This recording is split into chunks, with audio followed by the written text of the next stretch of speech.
Greetings, ladies and gentlemen, and welcome to this latest edition of Tales from Outer Space. Hope you enjoy. Story number 1. True Courage, written by Incrediblest Ha. Humans, pathetic, weak, honorless, and cowardly. Gurkson looked at one of the humans assigned to his engine. Frail, short, and cowardly. That was what he considered them to be.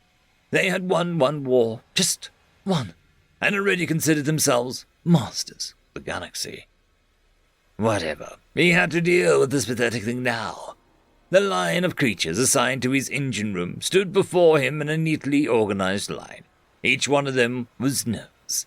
This was the first day aboard the Argian vessel, the Flowing Heat. The warmth of the various machines around them made the room feel like the inside of a furnace. They would be forged here into competent engineers and hardy laborers. Their mettle and strength would be tested in the upcoming trials. If they'd passed here, well, then they'd declared competent enough to work on any ship. The key word being if.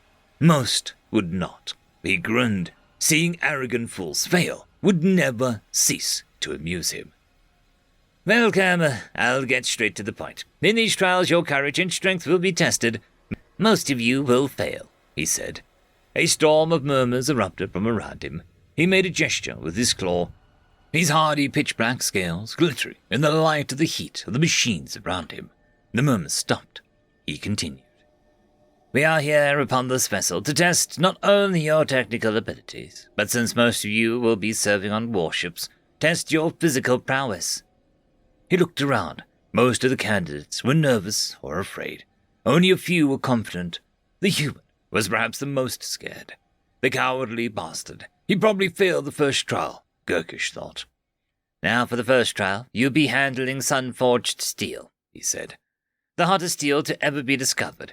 You will have to handle it using molten ceramic gloves and ensure that it gets to the energy chambers. He presented a pair of gloves. The energy chambers were a structure where sun-forged metal was deposited and used as a source of power. It was notoriously dangerous, with one misstep being able to kill you. The candidates had already trained to do this, but this was no training room. This was real life. First, the Itarian, he declared. The meek reptile walked up to Gurkish. He gave him a pair of gloves and an orb of power. The reptile took the orb and held it in front of him. When I press the button, Gurkish gestured towards the red button on the left of him, the gates towards the chambers will open. Your task will be to deliver that inside the chambers and come back within the time and alive. You'll fail and die, Gurkish said, deepening his voice at the last part, to make it more severe.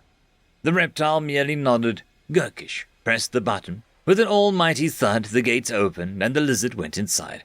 For a few moments it was quiet, until a loud scream was heard within the chambers. Gurkish looked at his watch. Time's up, he said to himself.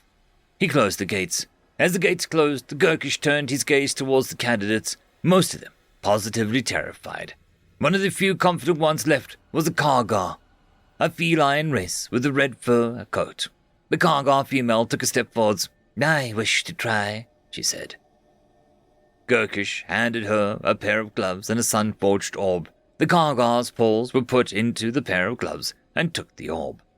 Gurkish pressed the button, and once again the nimble feline went into the chambers without fear.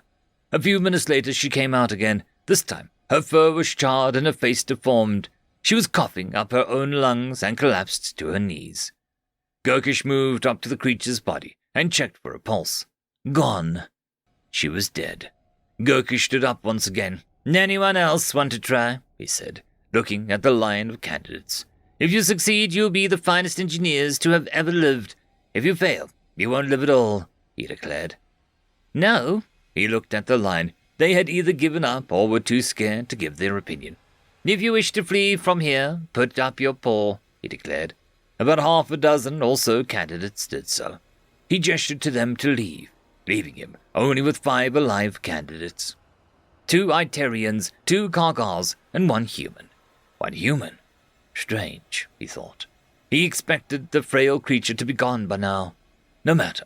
He'd surrender when actually asked to do such a task. You!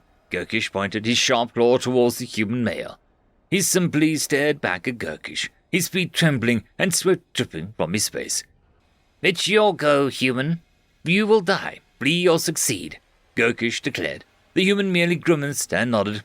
"Then go forth," he said, and gave the human the glove. It fit him perfectly, as if made for him. The human went into the chambers. It walked slower than any previous creature. It would fail, Gurkish was sure. He wasn't even sure the human would enter. The human seemed to almost be collapsing in on himself due to fear. But the human continued into the hell that were the chambers. After a few minutes, the human, like the Kargar, came back scarred and burnt, yet still alive. The human did not collapse to his knees, though. One of the candidates in line spoke. The coward did it. Candidate looked at Moore. The human responded with a heavily charged voice. "Bravery is not the absence of fear. It is overcoming it."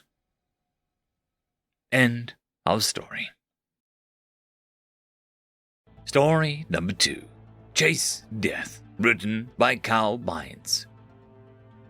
Wherever there was fresh rubble and rotting bodies, there they were. Some would hold guns as others bore red crosses, wrapping bandages and pouring burning liquids that sealed the wounds. As food stalls dwindled, that same cross would mark trucks or boxes falling from the sky, carrying the driest and most tasteless things you could imagine. Yet it would still be in my mind as the best food I've ever had. On settled dust and ash, they would bring large and loud machines, clearing through buildings up before as they found the missing and dead, constructing both graves and rebuilding homes at the same time. Towns being rebuilt in days, cities in weeks, leaving memories and marks of before. Plaques in town squares and buildings holding pieces of their predecessors. After weapons were drawn and people shot, they would arrive, dragging wounded away or returning with their own as they drew their attention from others. As fires or explosions would engulf buildings, rushing in, busting through walls and doors, tearing open broken and mangled vehicles, and trying to repair those broken and mangled inside them. For those who they couldn't save, still fighting till the last second against their end, pounding on chests or zapping them in a desperate attempt to stave off the inevitable. Their ships would enter systems blockaded by ships abound, and like thunder slam into them, throwing wave upon wave of ships like hammers, crashing and cracking their enemies in half, or throwing themselves into the enemy, even following those which may retreat from system to system as other ships stayed behind to repair themselves, or those they may save. It was my father's ship the humans saved in those cracked skies above Curacao, then me later in her rubble. It was in both of our experiences that we learned what exactly the humans did, and their reasoning, though we will probably never be able to understand it. When I talk to them, they act like it is untrue, but when I see a human's behavior, it is undeniable even if unseen to them. They chase death, not intentionally, in a suicidal way, like some will joke, but to beat death. Every step they get nearer, they see as an accomplishment, from birthdays to advances in scientifically understanding it. They will chase after it, following in its wake, to undo its work, taking people from its grasp, jumping in after warlords and tyrants to save those beneath them from ending up in the maw of an unjust death. Yet they don't run from it like they force others to. Whether in a hospital bed or on the bridge of a ship, at the end they will stare it down with acceptance. They will not go easily, don't mistake me for saying that, but they will accept death as a reality and still stand straight to defy it. Tell it to feck itself even when it's certain. In the most odd way, the humans will, despite their best efforts, probably outlive us all, in their quest to protect others, and acceptance of death in such a reckless and almost lethal way. They will find the ways to live despite the odds. And someday, they may even pass death while supplying it all the same in their arms race. End of story. I would quickly like to thank our Tier 5 patrons and channel members: Casper Arnholt, Cam Maxwell, it's difficult to pronounce, Lord Arishikal, Dragzoon WRE, and Arcadian. Thank you very much.